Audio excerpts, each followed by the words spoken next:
বাজারের তালিকাভুক্ত company Acme pesticide limited.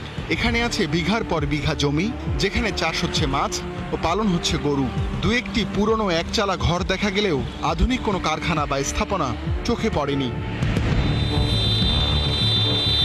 আমরা যখন স্থানটির দৃশ্য ধারণ করি তখন দুটি ছোট কাভার্ড ভ্যান বের হয়, কিন্তু সেগুলোতে একমি পেস্টিসাইডের নাম ছিল না। এখানে কোনো বালাইনাশকের কারখানা থাকার কথা জানেন না স্থানীয়রাও, তবে কয়েল ও কাপড় ধোয়ার পাউডার উৎপাদন হওয়ার কথা জানান তারা।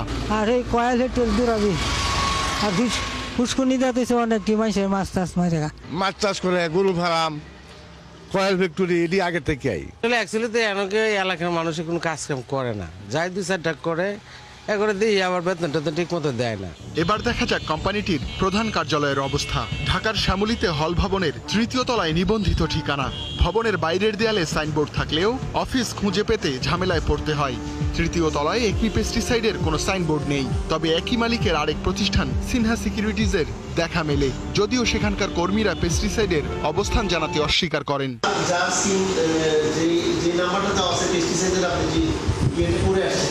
এর ঠিক উল্টো দিকে RS অ্যান্ড কোম্পানি নামের একটি প্রতিষ্ঠানের সাইনবোর্ড, যার ভেতরে মেলে একমি পেস্টিসাইড কোম্পানির অস্তিত্ব। অল্প কয়েকটি কক্ষ আর কয়েকজন কর্মী, দেয়ালে দেয়ালে সাঁটা কীটনাশকের পোস্টার। অফিসে কীটনাশকের কোনো অস্তিত্ব পাওয়া না গেলেও দেখা মেলে ডিটারজেন্ট পাউডার ও কয়েলের বক্স। একমি পেস্টিসাইড কোম্পানির নিবন্ধন দেখানো হয় ১.৫ দশক আগে, আর শেয়ার বাজারে নিবন্ধিত হয় ২০২১ সালে। প্রাথমিক গণপ্রস্তাব IPOর মাধ্যমে তোলে ৩০ কোটি টাকা। শেয়ার বাজারে আসতে পদে পদে জালিয়াতির আশ্রয় নেন কোম্পানি মালিকরা। শেয়ার বাজারে আসার আগে কাগজে কলমে মুনাফা বাড়িয়ে দেখানো হয়, টাকা তোলা হয়ে গেলে যা কমতে থাকে। সম্প্রতি শেয়ার বাজার নিয়ন্ত্রক সংস্থা BSECর তদন্তেও ধরা পড়ে। তদন্তে উঠে আসে ছাগলকাণ্ডের মতিউর সহ ১৫ ব্যক্তি ও ৫ প্রতিষ্ঠান টাকা ছাড়াই প্লেসমেন্ট শেয়ার নেন।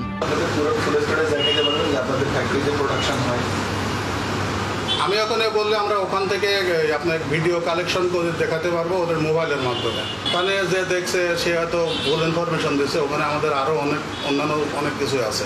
কারণ কমিশন তদন্ত করছে, দুদক তদন্ত করবে, করে তারপরে তো আমাদের একটা রিপোর্ট দেবে আর কি। একমি পেস্টিসাইডের এমন জালিয়াতি কি শুধু শেয়ার বাজারেই? আমরা খোঁজ নেই কর পরিশোধে তারা কতটা স্বচ্ছ। কোম্পানিটি কর অঞ্চল 1-এ নিবন্ধিত, সেখানে পাওয়া তথ্য উদ্বেগজনক।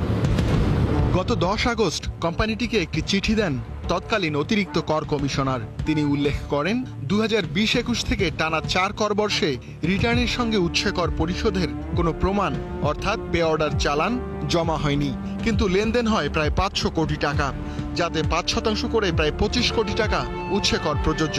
ফলে প্রশ্ন ওঠে, টানা 4 কর বর্ষ কর পরিশোধ না করে কিভাবে এত টাকা লেনদেন ও স্থায়ী সম্পদ করল কোম্পানিটি? সেখানে কর কর্মকর্তাদের যোগসাজশ ছিল কিনা? অথচ এই একমি পেস্টিসাইডের ওপর শক্ত নজরদারি থাকার কথা ছিল কর অফিসের, কারণ কোম্পানিটির বিরুদ্ধে 2009-10 করবর্ষ থেকে 2019-20 করবর্ষ পর্যন্ত 11 কোটি টাকার বেশি কর ফাঁকি দেওয়ার অভিযোগে মামলা চলছে। এই টাকা আদায়ে কোম্পানিটির ব্যাংক অ্যাকাউন্ট ফ্রিজ করা, বিদ্যুৎ সংযোগ বিচ্ছিন্ন করা সহ নানা ব্যবস্থাও নেওয়া হয়। তারপরও শেয়ার বাজারে যাওয়ার আগে ও পরে কোম্পানিটি কর ফাঁকি দেওয়ার সুযোগ পায়। এখন হলো আমাদের হিসাবে ওরা